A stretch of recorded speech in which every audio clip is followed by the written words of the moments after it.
السلام عليكم ورحمة الله وبركاته. الحمد لله عظيم الإحسان واسع الفضل والجود والامتنان، وأشهد أن لا إله إلا الله وحده لا شريك له الرحيم الرحمن الكريم المنان، وأشهد أن سيدنا ونبينا محمدا عبد الله ورسوله خير رسول وأعظم إنسان. اللهم صل وسلم على سيدنا محمد وعلى آله وصحبه والتابعين لهم بإحسان. أما بعد فأعوذ بالله من الشيطان الرجيم. بسم الله الرحمن الرحيم. لا تجعلوا دعاء الرسول بينكم كدعاء بعضكم بعضا قد يعلم الله الذين يتسللون منكم لواذا فليحذر الذين يخالفون عن أمره أن تصيبهم فتنة أو يصيبهم عذاب أليم. আল্লাহ তাআলা ইরশাদ করেন, তোমরা পরস্পরকে যেভাবে ডাকো রাসূল সাল্লাল্লাহু আলাইহি সাল্লামকে সেভাবে ডেকো না। তোমাদের মধ্যে যারা চুপিসারে সরে পড়ে আল্লাহ তাআলা অবশ্যই তাদেরকে জানেন। কাজেই যারা তার আদেশের বিরুদ্ধাচরণ করে তারা সতর্ক হোক যে তাদের উপর পরীক্ষা নেমে আসবে কিংবা তাদের উপর নেমে আসবে ভয়াবহ শাস্তি। ফেরিজ আব্দুল আজিজের এই মসজিদে আয়োজিত আজকের দারসুল কোরআনে উপস্থিত সম্মানিত মুসল্লি ভাইরা, সূরাতুন নূর থেকে একটি আয়াত 63 নম্বর আয়াত তেলাওয়াত করে সরল বাংলা অনুবাদ উপস্থাপন করলাম। এই আয়াতের আলোকে আজ আমরা আলোচনা করব রাসূল সাল্লাল্লাহু আলাইহি ওয়াসাল্লামের ইতাআত সম্পর্কে। রাসূল সাল্লাল্লাহু আলাইহি ওয়াসাল্লামের যে মুখালাফত করা যাবে না, তার যে বিরুদ্ধাচরণ করা যাবে না, দ্বীনের মধ্যে যে বেদাত আবিষ্কার করা যাবে না, এই বিষয়ে আমরা আলোচনা উপস্থাপন করব ইনশাআল্লাহ। সম্মানিত ভাইয়েরা, এই আয়াত নাজিল হয়েছে রাসূল সাল্লাল্লাহু আলাইহি ওয়াসাল্লাম যখন ঈমানদারদেরকে কোনো ইজতিমাঈ কাজের জন্য আহ্বান করেন, সমষ্টিগত কোনো দ্বীনি কাজের জন্য যখন আহ্বান করতেন, তখন মুনাফিকরা কেটে পড়তো, সরে পড়তো। সেই সময় আল্লাহ তাআলা এই আয়াত নাজিল করলেন যে রাসূল সাল্লাল্লাহু আলাইহি ওয়াসাল্লামের আহ্বানকে তোমরা অন্যান্যদের আহ্বানের মতো মনে করো না। রাসূল সাল্লাল্লাহু আলাইহি ওয়াসাল্লামের নির্দেশকে তোমরা অন্যান্যদের নির্দেশের মতো মনে করো না। লা তাজআলু দুআ আর-রাসূলি বাইনাকুম কাদুআই বা'দিকুম বা'দা। তোমরা পরস্পর একজন আরেকজনের আহ্বান যেরকম করে থাকো, নির্দেশ করে থাকো, সেটা মানাও যায়, বাদ দেওয়াও যায়। রাসূল সাল্লাল্লাহু আলাইহি ওয়াসাল্লামের নির্দেশকে, তার আহ্বানকে, তাকে ডাকা, তাকে সম্বোধন করা, এটা পরস্পর সম্বোধনের মতো বা পরস্পরের নির্দেশের মতো তোমরা মনে করো না, বরং রাসূল সাল্লাল্লাহু আলাইহি ওয়াসাল্লামের ইত্তিবা করা, অনুসরণ করা উম্মতের উপর ওয়াজিব। قد يعلم الله الذين يتسللون منكم لواذا। মুনাফিকদেরকে উদ্দেশ্য করে আল্লাহ তাআলা বলছেন, তোমাদের মধ্যে যারা চুপিসারে সরে পড়ে আল্লাহ তাআলা অবশ্যই তাদেরকে জানেন। অর্থাৎ রাসূল সাল্লাল্লাহু আলাইহি ওয়াসাল্লাম আহ্বান করার পর মুনাফিকরা আস্তে করে চলে যেত এই সম্মিলিত কাজ থেকে, ইজতিমাঈ দ্বীনি আমল থেকে। রাসূল সাল্লাল্লাহু আলাইহি ওয়াসাল্লামের অনুমতি ছাড়াই তারা চুপি চুপি বেরিয়ে পড়তো। আল্লাহ তাআলা এখানে বলছেন যে রাসূল সাল্লাল্লাহু আলাইহি ওয়াসাল্লাম হুকুম করার পর যারা মুখালাফাত করে, যারা উল্টো চলে, যারা বিরুদ্ধাচরণ করে, তাদের জন্য দুনিয়া এবং আখিরাতে কঠিন শাস্তি রয়েছে। فليحذر الذين يخالفون عن أمره أن تصيبهم فتنة أو يصيبهم عذاب أليم। যারা রাসূল সাল্লাল্লাহু আলাইহি ওয়াসাল্লামের নির্দেশের মুখালাফাত করে, আল্লাহর রাসূল বলেছেন আসতে, যারা আসে না। আল্লাহ রাসূল সাল্লাল্লাহু আলাইহি ওয়াসাল্লাম থাকতে বলেছেন, যারা চলে যায়।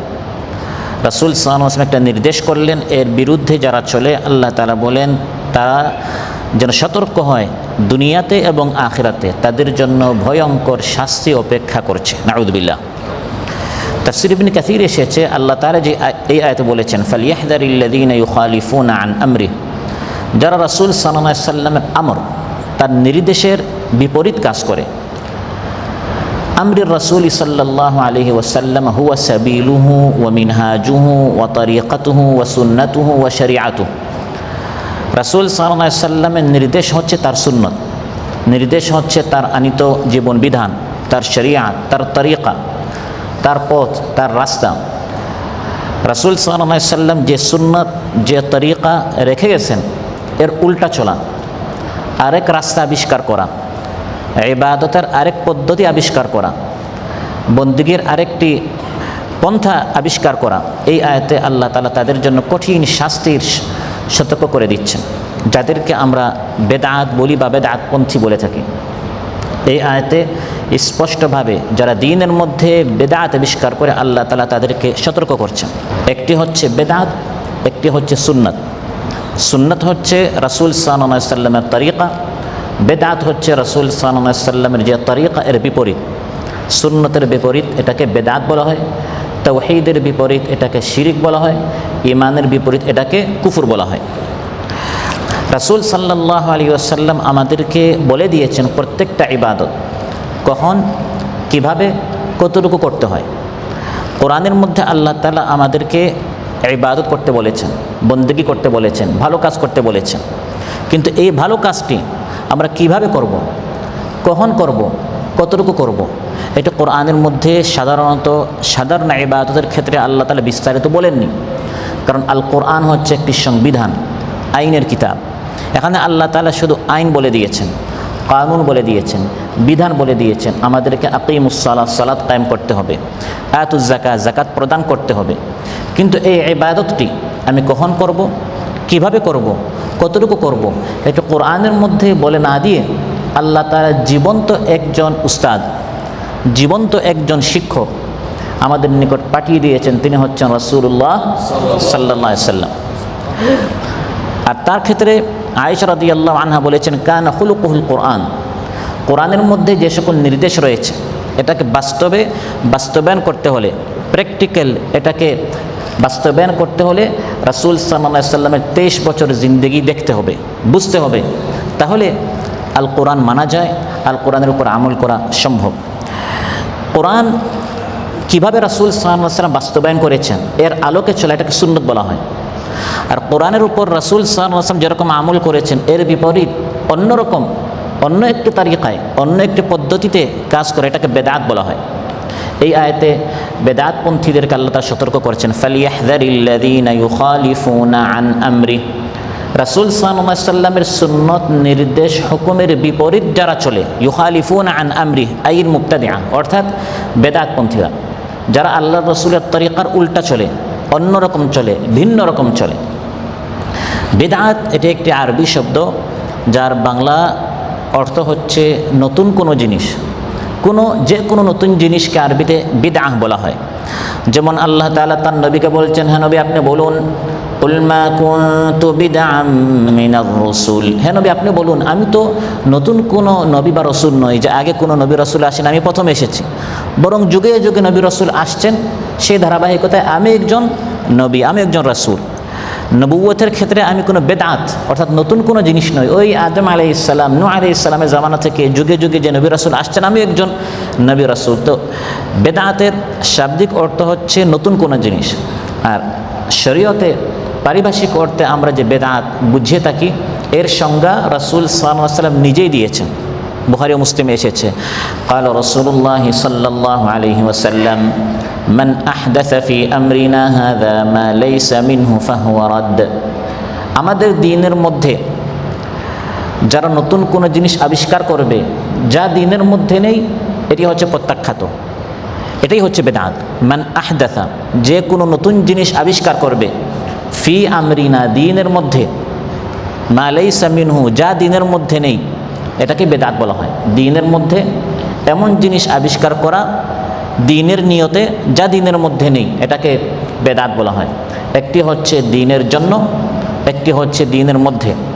রাসূল সাল্লাল্লাহু আলাইহি ওয়াসাল্লাম বলেছেন, মান আহদাসা ফি আমরিনা, যারা দ্বীনের মধ্যে নতুন জিনিস আবিষ্কার করবে। মান আহদাসা লি আমরিনা, দ্বীনের জন্য বলেন নাই, দ্বীনের জন্য আবিষ্কার করলে এটা বেদাত হয় না, দ্বীনের মধ্যে আবিষ্কার করলে এটা বেদাত হয়। আমাদের সমাজের অনেকে বেদাতের সংজ্ঞার ক্ষেত্রে এই সূক্ষ্ম বিষয় না বুঝার কারণে যখনই আপনি বলেন যে ভাই এই নতুন জিনিস আপনি আবিষ্কার করেছেন, এটা তো বেদাত, সে বলে তাহলে আপনি যে আজকে মাইকের মধ্যে এই আলোচনা করেছেন এটাও তো বেদাত। মাইক তো আল্লাহর নবীর যুগে ছিল না। গাড়ি দিয়ে আপনি এসেছেন, এটাও বেদাত। হজে আপনি প্লেনে গিয়েছেন, এটাও বেদাত। একটি হচ্ছে দ্বীনের জন্য, একটি হচ্ছে দ্বীনের মধ্যে। রাসূল সাল্লাল্লাহু আলাইহি ওয়াসাল্লাম হজ করেছেন উষ্ট্রির পিঠে, আমরা হজ করছি প্লেন দিয়ে, যাতে করে ইবাদতটি আমরা সহজে করতে পারি, হজটা সহজে আদায় করার জন্য, তাহলে প্লেনে হজ করাটা বেদাত নয়। রাসূল সাল্লাল্লাহু আলাইহি সাল্লাম হজের মধ্যে 7 বার তওয়াফ করেছেন, আপনি 8 বার তওয়াফ করলেন, এটা ইবাদতের মধ্যে। প্লেনে সফর করাটা ইবাদতটা সহজে করার জন্য, এটা ইবাদতের মধ্যে নয়। আর 7 বারের জায়গায় 8 বার তওয়াফ করাটা এটা ইবাদতের মধ্যে। ইবাদতটা যদি আপনি চেঞ্জ করে ফেলেন, ইবাদতের মধ্যে যদি আপনি নতুন কোনো জিনিস আবিষ্কার করেন, এটা বেদাত হবে। রাসূল সাল্লাল্লাহু আলাইহি সাল্লাম দাওয়াত দিয়েছেন কোরআন ও সুন্নাহের দিকে। এটি হচ্ছে দাওয়াতের মূল ভিত্তি, যে দাওয়াত হতে হবে ইসলামের দিকে, ঈমানের দিকে, কোরআন সুন্নাহের দিকে। আপনি যদি দাওয়াতটাই বাদ দিয়ে দেন, আপনি দাওয়াত দিচ্ছেন জাল হাদিসের মাধ্যমে, মনে করেন মওদু হাদিস দিয়ে, ভিত্তিহীন হাদিস দিয়ে, তাহলে দাওয়াতটাই আপনি চেঞ্জ করে ফেললেন, দাওয়াতের মধ্যেই আপনি বিকৃতি এনেছেন, এটা হচ্ছে বেদাত। আর রাসূল সাল্লাল্লাহু আলাইহি সাল্লাম দাওয়াত দিয়েছেন মাইক ছাড়া, আমি দাওয়াত দিচ্ছি মাইক দিয়ে, যাতে করে দাওয়াতটি সহজভাবে সকলের নিকট পৌঁছে যায়, সেই জন্য এটি দাওয়াতটি সহজভাবে সবার নিকট পৌঁছার জন্য, দাওয়াতের মধ্যে নয়। ঠিক তেমনিভাবে রাসূল সাল্লাল্লাহু আলাইহি সাল্লাম সালাত আদায় করেছেন, এশার সালাত 4 রাকাত। আপনি যদি এই সালাতের মধ্যে বিকৃতি আনেন, 4 রাকাতের জায়গায় 5 রাকাত বা 6 রাকাত, ইবাদতের নিয়তে ইবাদতের মধ্যে বিকৃতি আনেন, এটি হবে বেদাত। রাসূল সাল্লাল্লাহু আলাইহি সাল্লাম নামাজ পড়িয়েছেন মাইক ছাড়া, এসি ছাড়া। আপনি যাতে করে নামাজটি সহজে আদায় করা যায়, মাইক, এসি ইত্যাদি এই সুযোগ সুবিধা আপনি ব্যবহার করলেন ইবাদতটি সহজে আদায় করার জন্য, এটি বেদাত হবে না। মান আহদাথা ফি আমরিনা হাদা মা লাইসা মিনহু ফাহুয়া রাদ। আমাদের এই দ্বীনের মধ্যে যারা এমন জিনিস আবিষ্কার করবে দ্বীনের মধ্যে, দ্বীনের জন্য নয়, এটাকে বেদাত বলা হয়, এটি প্রত্যাখ্যাত। তাহলে বেদাত হচ্ছে সেই যেটাকে মানুষ নেক আমল মনে করে, এটা আসলে নেক আমল নয়, বরং সেই যেটা মানুষ যেটাকে নেক আমল মনে করে, সেই আমল যার কোনো দলিল নেই, যার কোনো ভিত্তি নেই, সেটাকে বেদাত বলা হয়। কোরআন হাদিসে যার কোনো দলিল নেই, যেটাকে সহজ আমরা বলতে পারি যার কোনো বাবা নেই, যার কোনো উৎস নেই, যার কোনো মূল নেই, এটাকে বলা হয় বেদাত। যত ধরনের বেদাত আছে সব বেদাত হচ্ছে গুমরাহি। এই আয়াতের মধ্যে আল্লাহ তাআলা বলছেন ফালইয়াহযারিল্লাযীনা ইউখালিফুনা আন আমরিহি। রাসূল সাল্লাল্লাহু আলাইহি সাল্লামের যে কোনো নির্দেশের যারা মুখালাফাত করে, বিপরীত চলে, তারা যেন সতর্ক হয়ে যায়। বেদাত, বেদাতি সব ধরনের বেদাত হচ্ছে গুমরাহি। আবু দাউদ এবং তিরমিজিতে এসেছে ক্বালা রাসূলুল্লাহ সাল্লাল্লাহু আলাইহি ওয়াসাল্লাম ওয়া ইন্নাহু মান ইয়াইশ মিনকুম ফাসায়ারা ইখতিলাফান কাসীরা। তোমাদের মধ্যে যারা লম্বা হায়াত পাবে, রাসূল সাল্লাল্লাহু আলাইহি ওয়াসাল্লাম বলছেন তোমাদের মধ্যে যারা দীর্ঘ হায়াত পাবে, শেষ জামানায় তারা অনেক ইখতিলাফ দেখবে, অচিরেই তোমরা মারাত্মক মতভেদ লক্ষ্য করবে, দ্বীনের মধ্যে অনেক নতুন নতুন তরিকা তোমরা দেখবে। তখন তোমরা কি করবে? ফালাইকুম বিসুন্নতি ওয়া সুন্নাতিল খুলাফাইর রাশিদিন আল মাহদিয়িন উদ্দু আলাইহা বিন্নাওয়াজিদ। তখন তোমরা আমার সুন্নতকে এবং আমার পরবর্তী হেদায়েত প্রাপ্ত আল খুলাফা ও রাশিদিনের সুন্নতকে তোমরা দাঁত দিয়ে শক্তভাবে আঁকড়ে ধরবে। ওয়া ইয়াকুম ওয়া মুহদাসাতিল উমুর, আর তোমরা দ্বীনের মধ্যে নতুন নতুন বিদআত থেকে সাবধান থাকবে। ফাইন্না কুল্লা বিদআতিন দালালা, কারণ সকল বিদআত হচ্ছে দালালা, সকল বিদআত হচ্ছে গুমরাহি, সকল বিদআত হচ্ছে ভ্রষ্টতা। আজ আমাদের সমাজে কেউ বলে একটা হচ্ছে বেদাতে হাসানা, একটা হচ্ছে বেদাতে সাইয়্যা, একটা হচ্ছে ভালো বেদাত, একটা হচ্ছে মন্দ বেদাত। মুহাদ্দিসিন ইকরাম বলেন বেদাতকে 2 ভাগ করাটা হচ্ছে আরেক বেদাত, বেদাতকে 2 ভাগ করা হচ্ছে আরেক বেদাত। কারণ ক্বালা রাসূলুল্লাহ সাল্লাল্লাহু আলাইহি ওয়াসাল্লাম কুল্লু বিদআতিন দালালা, সকল বেদাত হচ্ছে গুমরাহি। দ্বীনের মধ্যে যদি কেউ কোনো নতুন জিনিস দ্বীনের জন্য আবিষ্কার করে, এটাকে বেদাতে হাসানা বলা হয় না। রাসূল সাল্লাল্লাহু আলাইহি ওয়াসাল্লাম বলেছেন সুন্নাতান হাসানা, মান সান্না ফিল ইসলামি সুন্নাতান হাসানা, এটাকে সুন্নাতে হাসানা বলা যায়। কিন্তু বেদাত, বেদাতকে সুন্দর করার কোনো সিস্টেম নেই। যদি আপনি বলেন এটা ভালো শিরিক, এটা খারাপ শিরিক, এটা ভালো গুনাহ, এটা খারাপ গুনাহ, এরকম হয়? গুনাহ তো গুনাহি, শিরিক তো শিরিক, গুমরাহি, বেদাত বেদাতি। ইমাম মালিক রাহিমাহুল্লাহর কথা, তিনি বলেন মান ইবতাদা ফিল ইসলামে বিদআতান ইয়ারাহা হাসানা। ইমাম মালিক বলেন কেউ যদি ইসলামের মধ্যে এমন কোনো নতুন জিনিস আবিষ্কার করলো, সে মনে করেছে এই জিনিসটা ভালো। ফাকাদ জাআমা আন্না মুহাম্মাদান সাল্লাল্লাহু আলাইহি ওয়াসাল্লাম খানার রিসালা, সে দ্বীনের মধ্যে এই বেদআত আবিষ্কার করার মাধ্যমে এটা দাবি করেছে যে আল্লাহর নবী তার রিসালাতের মধ্যে খিয়ানত করেছেন। নাউযুবিল্লাহ। অর্থাৎ আল্লাহর নবী তার রিসালাত পুরা করেন নাই, আমি এসেছি এই নতুন বেদাতের মাধ্যমে দিনটা পুরা করতে। নাউযুবিল্লাহ। অথচ আল্লাহ তাআলা তার নবীর মাধ্যমে আমাদেরকে জানিয়েছেন আল ইয়াউমা আকমালতু লাকুম দীনাকুম, দিনটাকে আল্লাহ তাআলা পরিপূর্ণ করে দিয়েছেন। আপনি একটা নতুন বেদাত আবিষ্কার করার মাধ্যমে এটাই বুঝাচ্ছেন যে এই একটা অংশ বাকি ছিল, যেটি আল্লাহর নবীর আমাদেরকে বলার দরকার ছিল, তিনি বলেন নাই। আমি এসেছি সেটা আপনাদের নিকট পৌঁছাতে। আমি এসেছি এই নতুন সালাত বা এই নতুন জিকিরের পদ্ধতি বা দুরুদের পদ্ধতি বা ইবাদতের পদ্ধতি আপনাদেরকে জানাতে। প্রিয় ভাইরা, বন্দেগীর ক্ষেত্রে, ইবাদতের ক্ষেত্রে যেমন আল্লাহ তাআলা হচ্ছেন লা শারীক, লা ইলাহা ইল্লাল্লাহ, আল্লাহ তাআলা হচ্ছেন ইলাহ। উলুহিয়তের ক্ষেত্রে যেমন লা শারীক, সুন্নত এবং তরিকার ক্ষেত্রে রাসূল সাল্লাল্লাহু আলাইহি ওয়াসাল্লাম হচ্ছেন লা শারীক। আল্লাহর নবী ছাড়া অন্য কারো সুন্নত তরিকা মানা যাবে না।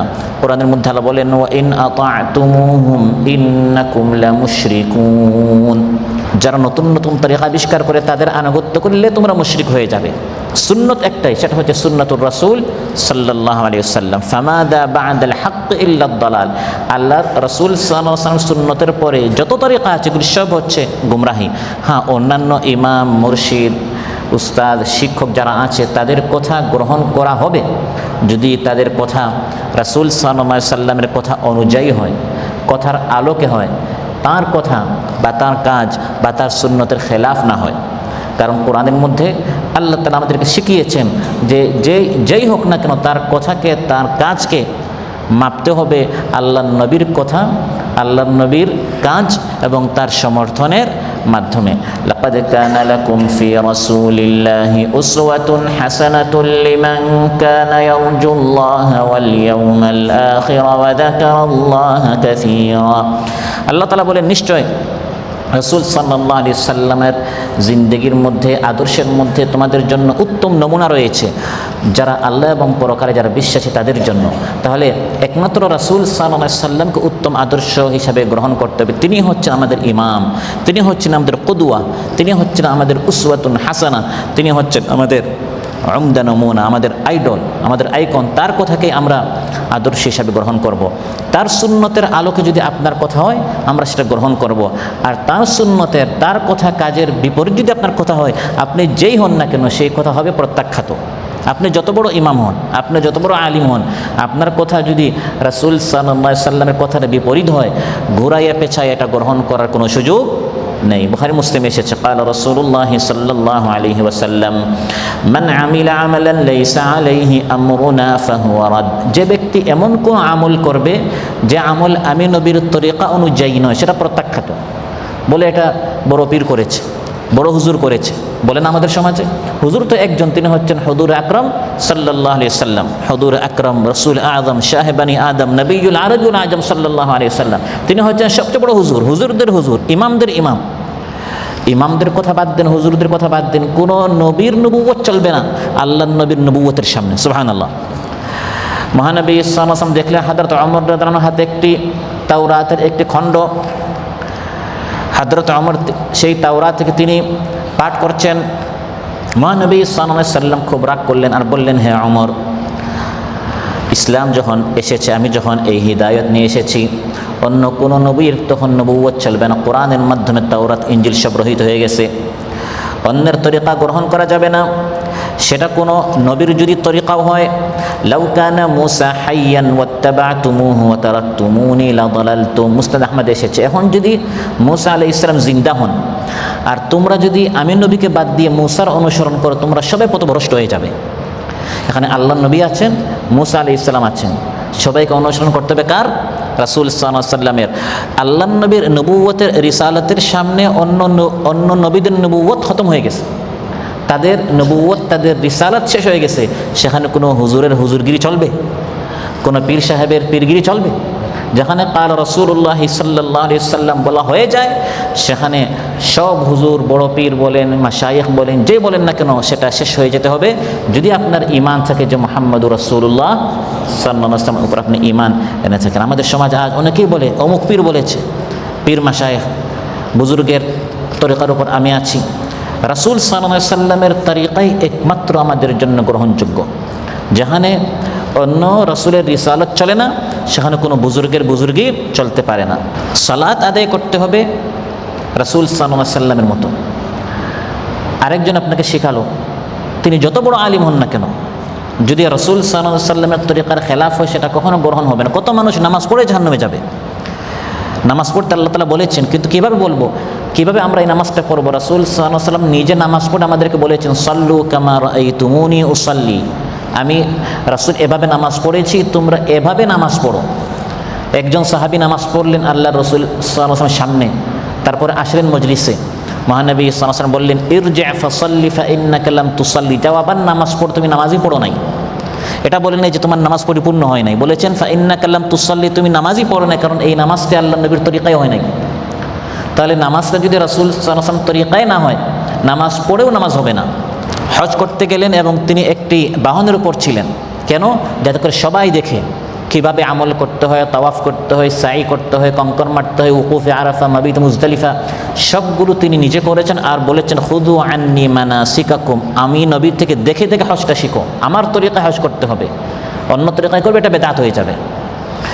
মহানবী সাল্লাল্লাহু আলাইহি সাল্লাম হজ করতে গিয়ে চুল মুন্ডন করেছেন, চুল কাটেন নাই, চুল একবারে তিনি মুন্ডন করেছেন। হালকা ওই যে আমরা বলি না 2 নাম্বার 3 নাম্বার, এভাবে করেন না, তিনি একবার কি করেছেন? মুন্ডন করে ফেলেছেন। তারপর যারা চুল মুন্ডন করে তিনি তাদের জন্য দোয়া করলেন। তিনি বললেন, বুখারী মুসলিমের বর্ণনা, আল্লাহুম্মা আরহামিল মুহাল্লিকিন, হে আল্লাহ যারা চুল মুন্ডন করেছে একবারে জিরো করে দিয়েছে, আপনি তাদের উপর রহম করুন। সাহাবীরা বললেন, ইয়া রাসূলুল্লাহ আমরা তো সামান্য কেটেছি, ওয়াল মুকাসসিরিন, যারা সামান্য কাটলো তাদের জন্য দোয়া করেন। আল্লাহ নবী আবার দোয়া করলেন, আল্লাহুম্মা আরহামিল মুহাল্লিকিন, যারা মুন্ডন করেছে হে আল্লাহ তাদের উপর রহম করো। বলা হলো, ইয়া রাসূলুল্লাহ ওয়াল মুকাসসিরিন, যারা চুল কাটলো তাদের জন্য দোয়া করেন। তিনি তৃতীয়বার আবার দোয়া করলেন, আল্লাহুম্মা আরহামিল মুহাল্লিকিন, যারা চুল একবারে মুন্ডন করেছে হে আল্লাহ আপনি তাদের উপর রহম করেন। চতুর্থবার বলা হলো ওয়াল মুকাসসিরিন, তিনি বলেন ওয়াল মুকাসসিরিন, হে আল্লাহ যারা চুল সামান্য করেছে তাদের উপর আপনি রহম করেন। এই হাদিসের ব্যাখ্যায় এসেছে যারা চুল মুন্ডন করেছে তারা রাসূল সাল্লাল্লাহু আলাইহি ওয়াসাল্লামের তরিকায় হজ করেছে, কারণ মহানবী সাল্লাল্লাহু আলাইহি ওয়াসাল্লাম চুল একবার মুন্ডন করেছেন, ওই সাহাবীরা তাকে দেখে দেখে চুল মুন্ডন করেছে, এজন্য তিনি তাদের জন্য 3 বার দোয়া করেছেন। আর অন্যান্য সাহাবীরা তারা চুল কেটেছে, একবারে মুন্ডন করে নাই, এটা ভুল নয়, এটা সহিহ, কিন্তু পুঙ্খানুপুঙ্খ অনুসরণ হয় নাই, এজন্য দোয়া কয়বার করেছেন? একবার করেছেন। যারা চুল কাটে 2 নাম্বার 3 নাম্বার হজ করতে গিয়ে করে, তাদের জন্য আল্লাহ নবী একবার দোয়া করেছেন। আর যারা চুল একবার মুন্ডন করে ফেলে তাদের জন্য কয়বার দোয়া করেছেন? 3 বার। ভাইরা, রাসূল সাল্লাল্লাহু আলাইহি সাল্লামের সুন্নত হচ্ছে আমার আপনার জন্য জীবন্ত কোরআন। আল কোরআন যতদিন এই পৃথিবীতে থাকবে রাসূল সাল্লাল্লাহু আলাইহি সাল্লামকে এই কোরআন জীবন্ত রাখবে, কাল থেকে কালান্তরে, যুগ থেকে যুগান্তরে। সুবহানাল্লাহ। যারা রাসূল সাল্লাল্লাহু আলাইহি সাল্লামের সুন্নত মানবে না, আল্লাহ তাআলা এই আয়াতে তাদের জন্য 2টি সতর্ক করেছেন, একটি হচ্ছে দুনিয়ার শাস্তি, একটি হচ্ছে আখিরাতের শাস্তি। দুনিয়ার শাস্তি হচ্ছে তুসিবাহুম ফিতনা, দুনিয়াতে তাদের জন্য ফিতনা রয়েছে, অর্থাৎ বিভিন্ন ভয়াবহ শাস্তি রয়েছে। তাফসীর ইবনে কাসীর এসেছে দুনিয়ার বিপদ হচ্ছে কুফরুন ওয়া নিফাকুন আও বিদআ, তারা ভবিষ্যতে হয় কুফরিতে লিপ্ত হবে বা নিফাকে লিপ্ত হবে বা আরও বেশি বিদআতে লিপ্ত হবে। রাসূলের তরিকা এর উপরে না চলা, এটি হচ্ছে কাফির মুশরিকদের, মুনাফিকদের কাজ। কাফিরদের সম্পর্কে কোরআনের মধ্যে আল্লাহ তাআলা বলেন যে কাফিররা বলতো, ওয়ালা ইন আতা'তুম বাশারাম মিথলাকুম ইন্নাকুম ইযাল লাখাসিরুন, তোমাদের মতো একজন মানুষ তার যদি অনুসরণ করো তোমরা ক্ষতিগ্রস্ত হবে। তাহলে নবীর অনুসরণ না করা এটা হচ্ছে কাফিরদের খাসলত। নিজেকে মুসলমান দাবি করে আল্লাহ নবীর অনুসরণ না করে অন্যান্যদের অনুসরণ করা এটা হচ্ছে কাফিরদের খাসলত। দুনিয়ার শাস্তি হচ্ছে নিজেকে মুসলমান হিসেবে দাবি করলেও শেষ জীবনে কুফরির ওপর মৃত্যুবরণ এই বান্দা করতে পারে, আল্লাহ সতর্ক করে দিচ্ছে। বা কঠিন কোনো শাস্তি, যারা বেদাতে অভ্যস্ত থাকে, বেদাতপন্থীদের জন্য ফিতনার আরেকটি তাফসীর হচ্ছে দুনিয়ার মধ্যে কঠিন শাস্তি, রোগ ব্যাধি, বিভিন্ন বিপদ আপদ। যেমন সহিহ মুসলিমে এসেছে রাসূল সাল্লাল্লাহু আলাইহি ওয়াসাল্লাম সামনে এক ব্যক্তি বাম হাত দিয়ে খাচ্ছিল, তিনি তখন এই ব্যক্তিকে বললেন কুল বিয়ামিনিক, ডান হাত দিয়ে খাও। সে বলল লা আস্তাতি, না ডান হাত দিয়ে আমি খেতে পারি না, অথচ সে ডান হাত দিয়ে খেতে পারে অহংকারীর কারণে। তখন আল্লাহ নবী বললেন লাস্তাতা, কোনোদিনই তুমি ডান হাতে খেতে পারবে না। মা মানাহু ইল্লাল কিবির, অহংকারের কারণে কথাটি বলেছিল। ফামা রাফাআহা ইলা ফিহি, সঙ্গে সঙ্গে তার পক্ষাঘাত প্যারালাইসিস হয়ে গেল, আর ডান হাত কখনো সে উপরে উঠাতে পারে নাই। তাহলে আল্লাহর নবীর কথা না মানলে, উল্টা পথে চললে আখিরাত পরে দুনিয়াতেও আন তুসিবাহুম ফিতনা, এই ধরনের ভয়াবহ শাস্তি রয়েছে। দুনিয়ার বড় আরেকটি শাস্তি হচ্ছে ফিতনা। এর তাফসিরে এসেছে আদামুত তাওবা, তাওবা নসিব হয় না। কেন? ইমাম সুফিয়ান সাউরি বলেন, আল বিদআতু আহাব্বু ইলা ইবলিস মিনাল মাসিয়া, ইবলিসের নিকট সাধারণ গুনাহের চেয়ে বেদাত বেশি প্রিয়। গান বাজনা, জিনা ব্যভিচার, মিথ্যা কথা বলা, গীবত, এগুলোর চেয়ে ইবলিসের নিকট বেদাত বেশি প্রিয়। কেন? লিআন্নাল মাসিয়াতা ইউতাবু মিনহা, কারণ গুনাহ থেকে মানুষ তাওবা করে। ওয়াল বিদআতু লা ইউতাবু মিনহা, বেদাত থেকে বেদাতপন্থীরা তাওবা করে না। যে গান শুনে সে জানে আমি গুনাহ করছি, এজন্য তার তাওবা নসিব, একসময় সে আফসোস করে, অনুশোচনা করে। আর যে বেদাত করে সে তো মনে করে আমি ইবাদত করছি, সে তার অনুতপ্ত হয় না, উল্টা সে আরও খুশি হয় যে আল্লাহ তাআলা আমাকে এই ইবাদত করার তৌফিক দিয়েছেন। এজন্য তার তাওবা কি হয় না? নসিব হয় না। এজন্য বেদাতের এটি হচ্ছে বড় আরেকটি শাস্তি, যে তাদের তাওবা নসিব হয় না। বেদাত মূলত সাধারণ একটি গুনাহ নয়, বরং বেদাত হচ্ছে গুনাহের মিছিল। বেদাত হচ্ছে গুনাহের মিছিল। এক বেদাত থেকে হাজার বেদাত জন্ম নেয়। প্রথমে কয়জন বসে একসাথে আপনার মিলাদ পড়ে, সাথে একটু তাবররুক, সাথে আর একটু তিলাওয়াত, সাথে আর একটু দুরুদ, একটার সাথে একটা, এক বেদাত থেকে 2 বেদাত থেকে 10 বেদাত থেকে 20 বেদাত থেকে, এটা হচ্ছে গুনাহের মিছিল, একটার পর একটা। এভাবে বেদাত আবিষ্কার হতে থাকে যুগে যুগে। শুধু আমার আপনার নবী নয়, যুগে যুগে আল্লাহ তাআলা যত নবী রাসূল পাঠিয়েছেন, রাসূলদেরকে মূলত এই জন্যই পাঠিয়েছেন যাতে করে এই রাসূলদেরকে দেখে দেখে উম্মতিরা চলবে। যুগে যুগে উম্মতিরা ধ্বংস হয়েছে এই কারণেই, কারণ তারা ওই জামানার রাসূলকে তারা মানে নাই, জামানার নবীকে তারা মানে নাই। যেমন আল্লাহ তাআলা ফিরআউন সম্পর্কে বলেন যে আমি তাদের নিকট মূসা আলাইহিস সালাম রাসূল করে পাঠালাম। ফাআসাউ রাসূল রাব্বিহিম ফাআখাযাহুম আখযাতার রাবিয়া, যখন তারা তাদের রবের রাসূলের নাফরমানি করল, রাসূল তাদেরকে একরকম বললেন, তারা ওই রকম চলল না। ফাআসাউ, তারা ইসিয়ান নাফরমানি করলো। কার? রাসূল রাব্বিহিম, তাদের রবের রাসূলের, অর্থাৎ মূসা আলাইহিস সালামের। তখন তাদেরকে কঠিন শাস্তি দ্বারা পাকড়াও করা হয়েছে। তাহলে দুনিয়ার শাস্তির অন্যতম একটি কারণ হচ্ছে আল্লাহ তাআলা যে রাসূল পাঠান ওই রাসূলের কথা না মানা। ফাআসা ফিরআউনুর রাসূল ফাআখাযনাহু আখযাও ওয়াবিলা, ফিরআউন তার রবের রাসূলের নাফরমানি করলো, তখন আমি আল্লাহ তাআলা তাকে কঠিন শাস্তি দ্বারা পাকড়াও করেছি। তাহলে আন তুসিবাহুম ফিতনা, দুনিয়ায় ফিতনা, দুনিয়ায় শাস্তি দ্বারা মানুষ ধ্বংস হয় যখন রাসূলের হুকুম মানে না। প্রত্যেক জামানার যে রাসূল ছিলেন, আর আমাদের রাসূল হচ্ছে রাসূলুল্লাহ সাল্লাল্লাহু আলাইহি ওয়াসাল্লাম। ওয়ামা আতাকুমুর রাসূলু ফাখুযুহু ওয়ামা নাহাকুম আনহু ফান্তাহু, রাসূল তোমাদেরকে যা করতে বলেন তা তোমরা পালন করো, এটা পালন করতেই হবে। আর রাসূল তোমাদেরকে যা করতে নিষেধ করেন তা বর্জন করো। রাসূলের হুকুম না মানলে আল্লাহ তাআলা আলোচনাতে বলেন যে আন তুসিবাহুম ফিতনা, দুনিয়ায় ফিতনা, দুনিয়ায় কঠিন শাস্তি রয়েছে। আও ইউসিবাহুম আযাবুন আলীম, আর আখিরাতেও কঠিন বেদনাদায়ক শাস্তি রয়েছে, পেইনফুল পানিশমেন্ট, কঠিন শাস্তি রয়েছে।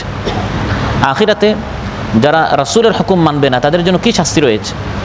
শাস্তি তো পরের কথা, কোরআনের মধ্যে আল্লাহ তাআলা বলেছেন রাসূলের হুকুম না মানার কারণে রাসূলের যারা অমান্যকারী তাদের আফসোস আর আফসোস থাকবে। কত শাস্তি, কত ভয়াবহ কঠিন আযাব অপেক্ষা করছে, আযাবের ভয়াবহতা দেখে তারা শুধু আফসোসই করবে। يومئذ يود الذين كفروا وعصوا الرسول لو تسوى بهم الأرض ولا يكتمون الله حديثا, আল্লাহ তাআলা বলেন যারা কুফরি করেছে, ওয়াসাউর রাসূল, আর রাসূল সাল্লাল্লাহু আলাইহি ওয়াসাল্লামের ইসয়ান করেছে, নাফরমানি করেছে, সেদিন তারা আফসোস করবার একটাই আশা তাদের, আহা যদি আমরা দুনিয়াতে রাসূলের কথা মানতাম।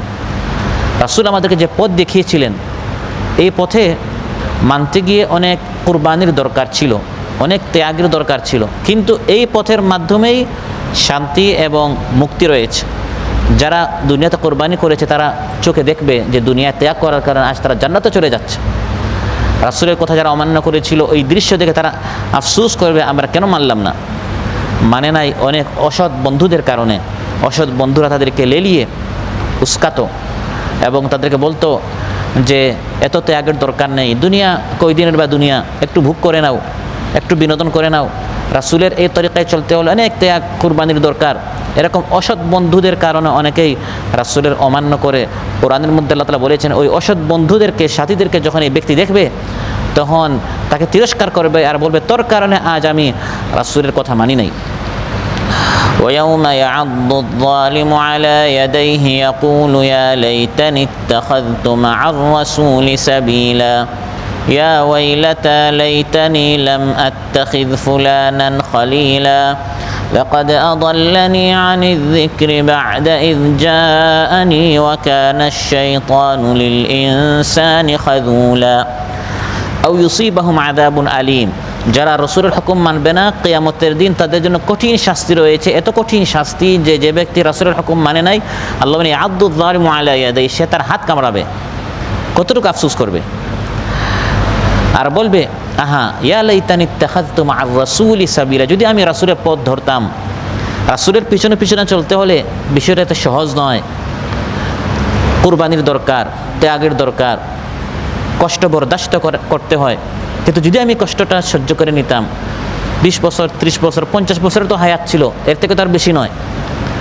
যদি আমি এই অসৎ ব্যক্তিকে বন্ধু হিসেবে গ্রহণ না করতাম, আমার নিকট জিকির কোরআন সুন্নাহ আসার পর এই অসৎ সঙ্গীর কারণে আমি রাসূলের পথ ধরি নাই, সে আমাকে দুনিয়ায় লোভ দেখিয়েছে, লালসা দেখিয়েছে, আমাকে দুনিয়ামুখী করেছে, আর রাসূলের পথ বাদ দিতে সে আমাকে এভাবে ওয়াসওয়াসা দিয়েছে। নেতা নেত্রীদেরকে মানুষ দেখবে, যে সকল নেতা নেত্রীরা দুনিয়ায় তাদের কর্মীদেরকে টাকা দেয়, পয়সা দেয়, নারী দেয়, তারপর বলে ইসলাম মানার দরকার নেই, রাসূলের পিছনে এবং রাসূলওয়ালাদের পিছনে, দাঈল আল্লাহদের পিছনে যাওয়ার দরকার নেই, ওই নেতাদেরকে তারা ধরবে আর আফসোস করবে। আজ আমরা দেখতে পাচ্ছি ইমানদারেরা কীভাবে দলে দলে জান্নাতে চলে যাচ্ছে। يوم تقلب وجوههم في النار يقولون يا ليتنا أطعنا الله وأطعنا الرسول। আল্লাহ তাআলা বলেন যখন তাদের চেহারা নিচে করে তাদেরকে জাহান্নাম নিক্ষেপ করা হবে, যারা রাসূলের হুকুম মানে নাই, তখন তারা বলবে ইয়া লাইতানা, আহা যদি আতা'না আল্লাহ, আমরা আল্লাহর আনুগত্য করতাম, ও আতা'না রাসূলা, আর আনুগত্য করতাম রাসূলের। وقالوا ربنا إنا أطعنا سادتنا وكبراءنا فأضلونا السبيل। দুষ্টা ফেলে দিবে নেতা নেত্রীদের উপর, বলবে হে আল্লাহ আমরা রাসূলের কথা মানতাম যদি না এই নেতা নেত্রীরা হতো, ইন্না আতা'না, আমরা ইতাআত করেছি, আনুগত্য করেছি, সাদাতানা, আমাদের নেতাদের, ওয়া কুবারাআনা, আমাদের বড়দের, ফাআদাল্লুনা সাবিলা, তারা আমাদেরকে বলেছে মিছিল করো, স্লোগান দাও, দেয়ালে লিখো ইসলামের বিপক্ষে, ইসলামের পক্ষে কোনো কাজ করা যাবে না, কোনো মেহনত করা যাবে না, আমরা তাদের কথা মেনে মেনে আমরা তাদের পিছনে চলেছি।